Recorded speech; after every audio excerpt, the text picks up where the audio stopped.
हजरत सुल्तानुल आरिफीन सुल्तान बाहू रहमतुल्लाह ताला अलैह वालदा का नाम हजरत बीबी रास्ती है। रास्ती अज रास्ती आरास्ती, आपका नाम रास्ती था और आप सच्चाई के साथ आरास्ता थी। वालिद का नाम बाजैद मोहम्मद है और आप सरवरी कादरी सिलसिले से ताल्लुक रखते हैं।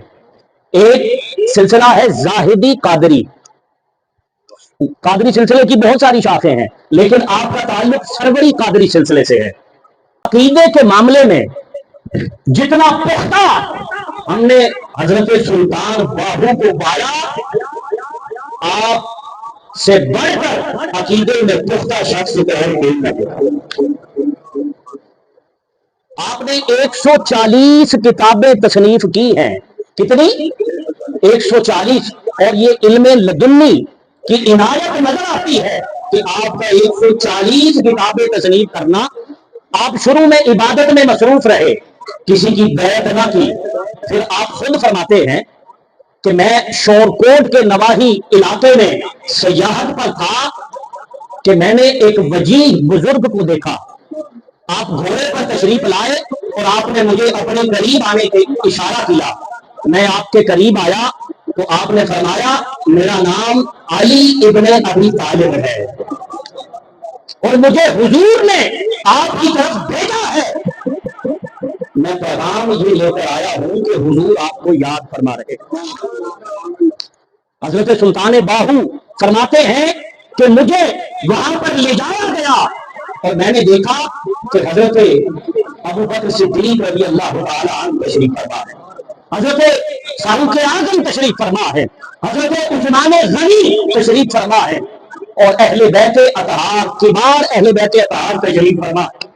आप फरमाते हैं सबसे पहले हजरत सैयदना सिद्दीक अकबर ने मुझ पर तवज्जो फरमाई, फिर फारूक आज़म ने तवज्जो फरमाई, फिर हजरत उस्मान गनी ने तवज्जो फरमाई, फिर हजरत मौला मुश्किल कुशा अली शेर खुदा ने तवज्जो फरमाई और फिर हुजूर ने अपने हाथ आगे बढ़ाए और फरमाया कि बाहू आओ मेरी बैत कर लो। फिर हुजूर अलैहिस्सलाम ने आपको हजरत सैयदना अब्दुल कादिर जिलानी रहमतुल्लाह ताला अलैह के सुपुर्द किया और फिर शेख अब्दुल कादिर जिलानी ने ये हुक्म दिया कि बाहू तुम सैयद अब्दुल रहमान जिलानी दहलवी जाकर उनकी बैत करो। यहां से एक नुक्ता ये भी मिलता है कि आप साहिब फैज मां की गोद से ही थे, लेकिन फिर भी आपको जाहिरी बैत का हुक्म दिया गया और आपने जाहिरी बैत हजरत सैयद अब्दुल रहमान गिलानी दहलवी की फरमाई और फिर शेख ने आपको असबाक दिए। आपका सबसे बड़ा बस इसमें अल्लाह, इसमें जात का जिक्र था और आप इस जिक्र से लोगों की काया पलटते जा रहे हैं। आपकी किताबों में यह तस्करा मिलता है, आपकी सीरत की किताबों में, कि एक सैयद साहब जो बज़ाहिर तंगदस्ती के आलम में थे, उनको किसी ने बताया कि आप हजरत बाहू के पास जाइए, उनके पास बड़ा मालो दौलत है, आप जाकर उन्हें अपनी परेशानी बताइए, वो आपकी जरूर मदद करेंगे। वो सैयद साहब पूछते पूछाते हजरत सुल्तान बाहू रहमतुल्लाह ताला अलैह के पास आए और आप उस वक्त खेती बाड़ी कर रहे थे, जमीन को पानी लगा रहे थे, खेती बाड़ी कर रहे थे। तो सैयद साहब ने जब देखा तो कहा ये तो खुद खेती बाड़ी कर रहे हैं, ये मुझे क्या देंगे। वो वहां से पलटे। जब पलटे तो हजरत सुल्तान बाहू ने सैयद साहब को उनका नाम लेकर पुकारा। सैयद साहब बड़े हैरान हुए कि यहां पर तो कोई मेरे नाम से ही वाकिफ नहीं है। वो समझ गए कि ये कामिल बुजुर्ग है।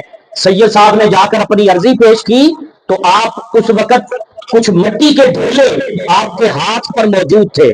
आपने उन मिट्टी के ढेलों को नीचे फेंका और फेंकते हुए फरमाया नजर जिनागी कीमिया होंगे। नजर जिनागी। कोई सुल्तानी भाई सुनाएगा इसका अगला मिसरा? नजर जिनादी कीमिया होवे सोना कर दे वट। आपने जब वो पत्थर फेंका तो वो पत्थर जितने पत्थरों के साथ लगा सारे के सारे सोने के बन गए। नजर जिनादी कीमिया होवे सोना कर दे वट। वट कहते हैं पंजाबी में पत्थर को, कहते हैं कि नजर जिनादी कीमिया होवे। कीमिया कहते हैं उसको सोना बनाने वालों को, कीमिया घर सोना बनाने वाला। तो कहा कि वो कीमिया घर तो अपने हाथों के साथ सोना बनाता है ना आम कीमिया घर में और बाहर में फर्क ये है कि आम कीमिया घर सोना अपने हाथों से बनाते हैं और बाहर अपनी आंखों से सोना बना रहा है। और आपने सैयद साहब से कहा कि ये जितने सोने के वट बने हैं इन्हें उठाकर अपनी झोली में डालकर ले जाओ और किसी को बताना नहीं है कि बाहू को अल्लाह ने ये खजाने अता फरमाए।